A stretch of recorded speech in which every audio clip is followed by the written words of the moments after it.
ತಮಿಳುನಾಡಿನಲ್ಲಿ political high drama ಜಾಸ್ತಿ ಆಗ್ತಾ ಇದೆ. ಇಬ್ಬಾಗವಾಗುವತ್ತ ಅಣ್ಣಾ ಡಿಎಂಕೆ ಪಕ್ಷ ಸಾಗ್ತಾ ಇದೆ. ಬೆಳವಣಿಗೆಗಳು ಅದನ್ನು ಸೂಚಿಸ್ತಾ ಇದೆ. ಟಿವಿಕೆಗೆ ಬೆಂಬಲವನ್ನ ಘೋಷಿಸಿದ್ದಾರೆ ಅಣ್ಣಾ ಡಿಎಂಕೆಯ ಷಣ್ಮುಗಂ ಬಣ. ಇವತ್ತು ಷಣ್ಮುಗಂನ ಭೇಟಿಯಾಗಲಿದ್ದಾರೆ ಸಿಎಂ ಜೋಸೆಫ್ ವಿಜಯ್. ಮಧ್ಯಾಹ್ನ 2 ಗಂಟೆಗೆ ಈ ಇಬ್ಬರು ನಾಯಕರುಗಳ ಭೇಟಿ ಆಗ್ತಾ ಇದೆ. ಸಹಜವಾಗಿಯೇ ಚರ್ಚೆ ಆಗುತ್ತಾ ಇದೆ. ಅಲ್ಲಿಗೆ ಅಣ್ಣಾ ಡಿಎಂಕೆ ಒಡೆದು ಹೋಳಾಗುವುದು ಫಿಕ್ಸ್ ಆದಂತೆ ಕಾಣಿಸ್ತಾ ಇದೆ.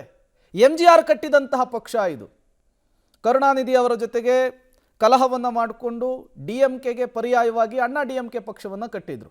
ಇದೇ ಪಕ್ಷದಲ್ಲಿಯೇ ಜಯಲಲಿತಾ CM ಆಗಿದ್ರು. ದಶಕಗಳ ಕಾಲ ತಮಿಳುನಾಡನ್ನು ಆಳಿದ್ರು. ಈಗ ಅದೇ ಅಣ್ಣಾ ಡಿಎಂಕೆ ಒಡೆದು ಹೋಳಾಗುವಂತಹ ಕಾಲ ಸನ್ನಿಹಿತವಾದಂತೆ ಕಾಣಿಸ್ತಾ ಇದೆ. ಕಾರಣ 2/3 ಶಾಸಕರು ಅಣ್ಣಾ ಡಿಎಂಕೆಗೆ ಗುಡ್ ಬೈ ಹೇಳೋದಕ್ಕೆ ರೆಡಿಯಾಗಿದ್ದಾರೆ ಅನ್ನೋದು ಗೊತ್ತಾಗ್ತಾ ಇದೆ. ದಳಪತಿ ವಿಜಯ್ಗೆ ಮತ್ತೊಂದು ಪಕ್ಷ ಕೂಡ ಬೆಂಬಲವನ್ನು ಸೂಚಿಸ್ತಾ ಇದೆ. ಎಎಂಎಂಕೆ ಪಕ್ಷದಿಂದ ಟಿವಿಕೆಗೆ ಬೆಂಬಲ ಸಿಕ್ಕಿದೆ. ಎಎಂಎಂಕೆ ಶಾಸಕ ಕಾಮರಾಜ್ ಬೆಂಬಲವನ್ನು ಕೊಟ್ಟಿದ್ದಾರೆ. ಈ ಶಾಸಕರ ವಿಚಾರಕ್ಕೆ ಸಾಕಷ್ಟು ಬೆಳವಣಿಗೆಗಳಾಗಿತ್ತು. ಬೆಂಬಲ ಪತ್ರಕ್ಕೆ ಸಹಿಯನ್ನ ಮಾಡಿದ್ದಾರೆ ಶಾಸಕ ಕಾಮರಾಜ್ ಅವರು. ಕಾಮರಾಜ್ ಸಹಿ ಮಾಡಿದಂತಹ ವಿಡಿಯೋ ಹಿಂದೆ ವೈರಲ್ ಆಗಿತ್ತು. ಇದನ್ನ ಫೇಕ್ ಅಂತ ಹೇಳಿ ದಿನಕರನ್, ಟಿಟಿವಿಯ ದಿನಕರನ್ ಅವರು ಆರೋಪ ಮಾಡಿದ್ರು.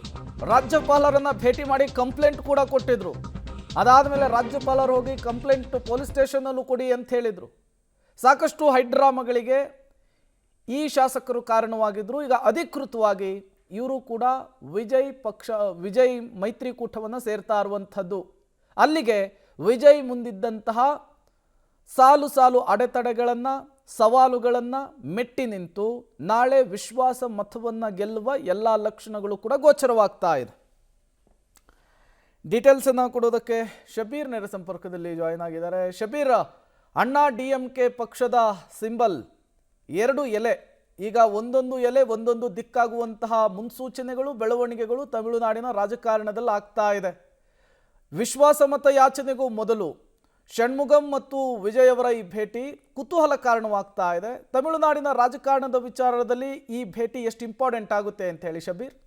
ಪ್ರೇಮ್ ನೋಡಿ, ನಾಳೆ ವಿಶ್ವಾಸ ಮತ ಯಾಚನೆ ಇದೆ. ಅದಕ್ಕಿಂತ ಮುಂಚೆ ಈಗ ಷಣ್ಮುಗಂ ಅಂದ್ರೆ ಅಣ್ಣಾ ಡಿಎಂಕೆಯ ಪ್ರಮುಖ ನಾಯಕರಾಗಿರುವಂತಹ ಷಣ್ಮುಗಂ ಈಗ ನಟ ವಿಜಯ್ ಅವರನ್ನ ಭೇಟಿ ಆಗ್ತಾ ಇರುವಂತದ್ದು. ಮುಖ್ಯಮಂತ್ರಿ ಆಗಿರುವಂತ ಅವರನ್ನ ಭೇಟಿಯಾಗಿ ಇದಕ್ಕೆ ಸಂಬಂಧಪಟ್ಟಂತೆ ಮಾತುಕತೆಯನ್ನು ಕೂಡ ನಡೆಸ್ತಾ ಇದ್ದಾರೆ. ಮತ್ತೆ ನಾಳಿನ ವಿಶ್ವಾಸ ಮತ ಯಾಚನೆಯಲ್ಲಿ ಬೆಂಬಲವನ್ನ ಕೊಡುವ ಬಗ್ಗೆ ಕೂಡ ಒಂದಷ್ಟು ಚರ್ಚೆಗಳಾಗುವಂತ ಸಾಧ್ಯತೆಗಳಿದಾವೆ. ನೋಡಿ, ಅಣ್ಣಾ ಡಿಎಂಕೆ 2 ಹೋಳಾಗೋದ್ರಲ್ಲಿ ಯಾವುದೇ ರೀತಿಯಾದಂತಹ ಅನುಮಾನಗಳಿಲ್ಲ. ಯಾಕಂದ್ರೆ ಆ ಪಕ್ಷದಲ್ಲಿರುವಂತಹ ಶಾಸಕರು ಈಗ ಬಹಿರಂಗವಾದಂತಹ ಹೇಳಿಕೆಗಳನ್ನ ಕೊಡ್ಲಿಕ್ಕೆ ಶುರು ಮಾಡಿರುವಂತದ್ದು. ವಿಜಯ್ಗೆ ಬೆಂಬಲವನ್ನ ಕೊಡ್ತೀವಿ ಅನ್ನುವಂಥದ್ದನ್ನ ಕೂಡ ಅವರು ಅಧಿಕೃತವಾಗಿ ಘೋಷಣೆಯನ್ನ ಮಾಡಿದ್ದಾರೆ. ಸೊ ಹೀಗಾಗಿ ನಾಳೆಯ ಬಹುಮತ ಸಾಬೀತು ಸಂದರ್ಭದಲ್ಲಿ ಬೆಂಬಲವನ್ನ ಕೊಡುವಂಥದ್ದು ಬಹುತೇಕ ನಿಶ್ಚಿತ ಅಂತ ಹೇಳಲಾಗ್ತಾ ಇರುವಂತದ್ದು. ನೋಡಿ, ಈ ಅಣ್ಣಾ ಡಿಎಂಕೆಯಲ್ಲಿ ಲೀಡರ್ಶಿಪ್ ಒಂದು ಕೊರತೆ ಬಹಳ ದೊಡ್ಡ ಪ್ರಮಾಣದಲ್ಲಿ ಕಾಣಿಸ್ಕೊಳ್ತಾ ಇರುವಂತದ್ದು. ಜಯಲಲಿತಾ ನಿಧನರಾದ ಬಳಿಕ ಪಕ್ಷದಲ್ಲಿ ಒಂದು ಹೋಲ್ಡ್ ಕಡಿಮೆ ಆಗ್ತಾ ಇರುವಂತದ್ದು. ಮತ್ತೆ ನಿರಂತರವಾಗಿ ಪಕ್ಷ ಹಂತವಾಗಿ ಒಡೆದು ಚೂರಾಗ್ತಾ ಇರುವಂತದ್ದನ್ನ ಕೂಡ ನಾವು ಗಮನಿಸಿದ್ವಿ. ಈ ಹಿಂದೆ ಪನ್ನೀರ ಸೆಲ್ವಂ ಮತ್ತೆ ಪಳನಿಸ್ವಾಮಿ ನಡುವೆ ಕೂಡ ದೊಡ್ಡ ಪ್ರಮಾಣದ ಗಲಾಟೆ ಆಗಿತ್ತು. ಅದಾದ ಬಳಿಕ ಪನ್ನೀರ ಸೆಲ್ವಂ ಪಕ್ಷದಿಂದ ಹೊರಗಡೆ ಬಂದಿದ್ರು. ಪಳನಿಸ್ವಾಮಿ ಪಕ್ಷವನ್ನ ಲೀಡ್ ಮಾಡ್ತಾ ಇದ್ರು. ಈಗ ಪಳನಿಸ್ವಾಮಿ ಅವರ ವಿಚಾರಕ್ಕೆ ಸಂಬಂಧಪಟ್ಟಂತೆ ಕೂಡ ಸಾಕಷ್ಟು ಆಕ್ಷೇಪಗಳಿದಾವೆ. ಅವರ ಲೀಡರ್ಶಿಪ್ ಅನ್ನ ಕೂಡ ಅಲ್ಲಿರುವಂತಹ ಶಾಸಕರು ಕೂಡ ಒಪ್ಕೊಳ್ತಾ ಇಲ್ಲ. ಮೋರವರ್ ಇನ್ನೊಂದು ಪ್ರಮುಖವಾದಂತಹ ಸಂಗತಿ ಏನು ಅಂದ್ರೆ, ಪ್ರತಿ ಚುನಾವಣೆಯಲ್ಲೂ ಕೂಡ ಅಣ್ಣಾ ಡಿಎಂಕೆ ತನ್ನ ಶಕ್ತಿಯನ್ನ ಕಳ್ಕೊಳ್ತಾ ಬರ್ತಾ ಇರುವಂತದ್ದು.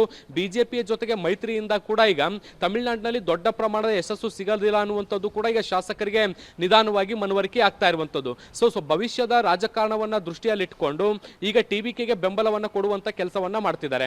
2/3 ಭಾಗದಷ್ಟು ಶಾಸಕರು ಒಟ್ಟಾಗಿ ಟಿವಿಕೆಗೆ ಬೆಂಬಲವನ್ನ ಕೊಟ್ಟರೆ ಪಕ್ಷಾಂತರ ವಿರೋಧಿ ಚಟುವಟಿಕೆಗಳ ಕಾಯ್ದೆ ಏನಿದೆ ಅದು ಕೂಡ ಅನ್ವಯ ಆಗಲ್ಲ ಅನ್ನುವಂಥದ್ದು ಕೂಡ ಗಮನಾರ್ಹ. ಸೊ ಹೀಗಾಗಿ ಈ ಒಂದು ಕಾನೂನಿನ ಲಾಭವನ್ನ ಪಡ್ಕೊಂಡು ಎಲ್ಲಾ ಶಾಸಕರು ಒಟ್ಟಾಗಿ ಬೆಂಬಲವನ್ನ ಕೊಡೋದ್ರ ಬಗ್ಗೆ ಚರ್ಚೆಗಳನ್ನ ಮಾಡ್ತಾ ಇರುವಂತದ್ದು. ಈ ಮೂಲಕ ಬೆಂಬಲವನ್ನ ಕೊಟ್ಟಂತೂ ಆಗಿರ್ಬೇಕು, ತಮ್ಮ ಶಾಸಕತ್ವವೂ ಕೂಡ ಉಳಿದಂತಾಗಿರ್ಬೇಕು. ಈ ಲೆಕ್ಕಾಚಾರಗಳನ್ನ ಇಟ್ಕೊಂಡಿದ್ದಾರೆ.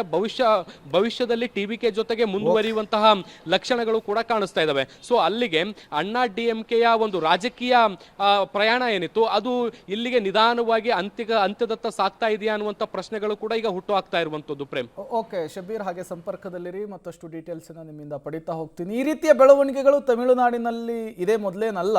ಈ ಹಿಂದೆಯೂ ಕೂಡ ಬೇರೆ ಬೇರೆ ರಾಜ್ಯಗಳಲ್ಲಿ ಆಗಿದೆ. ಫಾರ್ ಎಕ್ಸಾಂಪಲ್ ಮಹಾರಾಷ್ಟ್ರದಲ್ಲಿ NCP, ಅದಾದ ಮೇಲೆ ಶಿವಸೇನೆ ಹೇಗೆ ಹೋಳಾಗಿತ್ತು ಅನ್ನೋದನ್ನ ನೋಡಿದ್ವಿ. ಈಗ ಅಣ್ಣಾ ಡಿ ಎಂ ಕೆ ಕೂಡ ಅದೇ ಹಾದಿಯಲ್ಲಿಯೇ ಸಾಗ್ತಾ ಇದೆ.